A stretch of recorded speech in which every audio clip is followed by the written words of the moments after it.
جس بھائی کی خاطر حور نے اپنی پوری زندگی داؤ پر لگا دی، اسی بھائی کے منہ سے اتنا سچ اپنے گھر والوں کے سامنے بیان نہ ہو سکا کہ حور کسی اور کے کیے کی نہیں بلکہ اس کے اپنے کیے کی سزا بھگت رہی ہے، اور یہ سزا اسے پوری زندگی ہی بھگتنی پڑے گی۔ ڈرامے کی نیکسٹ ایپیسوڈ میں آپ لوگ دیکھیں گے کہ کس طرح سے حور داور کے سامنے گڑگڑاتی ہے اور کہتی ہے کہ اس کے بھائی نے کچھ نہیں کیا۔ میں مانتی ہوں کہ میرا بھائی کچھ غلط کام کرتا ہے لیکن قتل جیسا کام وہ نہیں کر سکتا۔ داور حور کی یہ بات سننے کے بعد بے حد غصے میں آ جاتا ہے اور کہتا ہے کہ میرے بھائی کا قتل تو تمہارے بھائی نے ہی کیا ہے اور اس کی سزا تو اسے بھگتنی ہی پڑے گی۔ جان کے بدلے جان میں لے کر ہی رہوں گا۔ حور جو کہ داور کے سامنے ہاتھ پھیلاتی ہے اور کہتی ہے کہ میرے بھائی کو چھوڑ دو، بے شک میری جان لے لو، مجھے مار دو، میں اف تک نہیں کروں گی۔ وہیں پر داور کہتا ہے حور سے کہ میں عورتوں پر ہاتھ نہیں اٹھاتا اور نہ ہی ان کی عزتوں پر ہاتھ ڈالتا ہوں، اس لیے میں نے فیصلہ کیا ہے کہ تمہیں سزا دینے کے لیے میں تم سے نکاح کروں گا اور بدلے میں تمہارے بھائی کو آزاد کر دوں گا۔ حور پہلے تو اس بات کو سمجھ نہیں پاتی، لیکن اپنے بھائی دانی کی جان بچانے کی خاطر وہ داور سے نکاح کے لیے حامی بھر دیتی ہے۔ وہیں پر داور شہباز کو حکم دیتا ہے کہ اس کے بھائی کو آزاد کروا دیا جائے۔ جاتا ہے شہباز اور جا کر دانی کو جیل سے بری کروا دیتا ہے۔ جب جاتا ہے دانی گھر پر تو وہاں پر پولیس پہلے سے ہی کارروائی کر رہی ہوتی ہے حور کے معاملات میں۔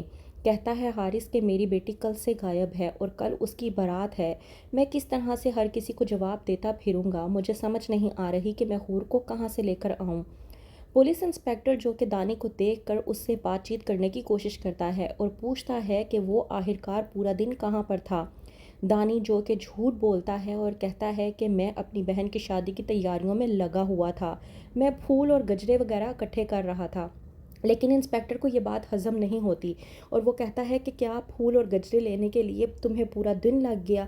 مجھے لگتا ہے کہ کارروائی کرنے کے لیے مجھے تمہیں اپنے ساتھ پولیس اسٹیشن لے کر جانا ہوگا۔ لیکن دانی جو کہ پہلے سے ہی بہت زیادہ گھبرایا ہوتا ہے کہتا ہے کہ میں سچ کہہ رہا ہوں، میں وہیں پر مصروف تھا، میں اس کے علاوہ کچھ بھی نہیں جانتا۔ دانی جو کہ بہت اچھے طریقے سے جانتا ہے کہ اس کی بہن حور نے اس کی جان بچانے کی خاطر اپنی زندگی برباد کر کے رکھ دی ہے، اور وہی دانی اپنے گھر والوں کو یہ تک بتا نہیں رہا کہ اس کی بہن کس عذاب میں مبتلا ہو چکی ہے۔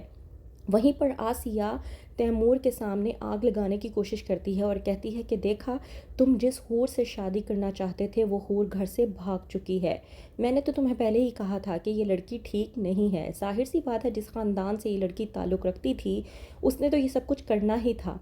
وہیں پر دوسری طرف حور کو جب معلوم ہو جاتا ہے کہ اس کا بھائی آزاد ہو گیا ہے تو وہیں پر آتا ہے داور اور حور سے آ کر کہتا ہے کہ میں نے اپنے وعدے کے مطابق تمہارے بھائی کو آزاد کروا دیا ہے، اب تمہاری باری ہے، اور تم بھی اپنے وعدے سے بالکل بھی مت مکرنا اور اپنا وعدہ پورا کرنا جس طرح سے میں نے اپنا وعدہ پورا کیا ہے۔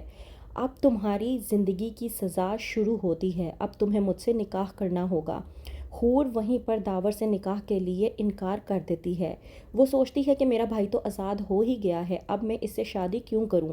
یہ بات سننے کے بعد داور غصے میں آتا ہے اور شہباز کو حکم دیتا ہے کہ ابھی کے ابھی جاؤ اور اس کے بھائی کو پکڑ کے قتل کر دو، اسے پولیس میں بھی اریسٹ کروانے کی ضرورت نہیں۔ حور یہ بات سننے کے بعد بہت زیادہ گھبرا جاتی ہے اور پھر سے داور کے آگے گڑ گڑاتی ہے اور کہتی ہے کہ میں نکاح کے لیے تیار ہوں۔ اس طرح سے حور کا نکاح داور کے ساتھ ہو جاتا ہے اور اس کی زندگی کی سزا بھی شروع ہو جاتی ہے۔ آخر کب تک چلے گی حور کی یہ سزا اور کب بتائے گا دانی سب کو کہ حور کس کی وجہ سے اس عذاب میں مبتلا ہوئی ہے؟ کیا ہوگا آگے مزید حور کے ساتھ جاننے کے لیے دیکھتے رہیے ڈرامہ سیریل ایک لفظ زندگی۔